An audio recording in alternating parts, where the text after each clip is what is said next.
Msanii wa Kimarekani Wiz Khalifa avutiwa na nyimbo ya Komasava ya Diamond Platnumz, ameamua kufunga na kusema kwamba anatamani sana kuimba kwa kutumia mabiti ya Afrika, yani kwamba Afrobeats, lakini kweli ni kwamba mpaka sasa hivi naweza kusema kwamba Wiz Khalifa basi atakuja na ataweza kujaribu kuimba muziki kutumia mabiti ya Afrika, yani kwamba Afrobeats. Kwa sasa hivi Diamond Platnumz kiukweli tunaweza kusema kwamba ana connection ama ana connect wasanii wakubwa kupitia yeye kwa nyimbo ambazo tunaweza kusema kwamba Komasava inaweza kuwavutia kwa wasanii wengi zaidi ya sasa wa Kimarekani.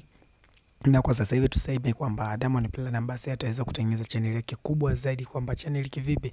Yani wafuasi wale wa Kimarekani kwa kupitia wasanii wengi zaidi ya sasa katika nchi za Kimarekani, kwa sababu ya nyimbo ya Komasava, na wasanii wa huko Marekani wameweza kuvutiwa na nyimbo hiyo, na tunaweza kusema kwamba Komasava basi itakuwa ni nyimbo ya dunia.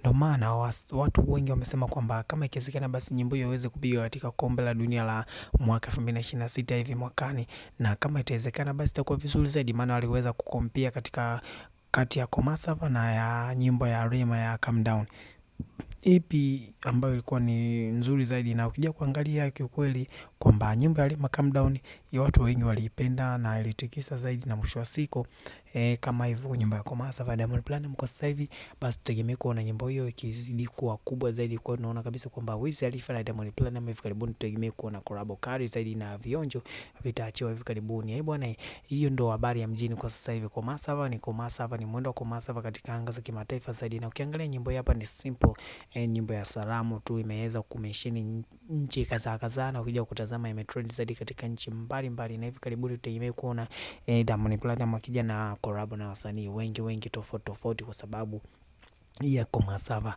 Bwana, nini maoni yako ndugu mtazamaji na kupenda Simulizi TV? Weka comment hapo chini, pia subscribe kama ndo kwa mara kwanza unatazama channel hii, pia bonyeza maandishi yaliyo katika subscribe, pia usibonyeze kitufe cha kengele ili uweze kuwa kwanza kupata habari zetu moto kila siku pindi tuweka habari mpya. Asante na karibu tena kutazama channel kwa kupenda Simulizi TV.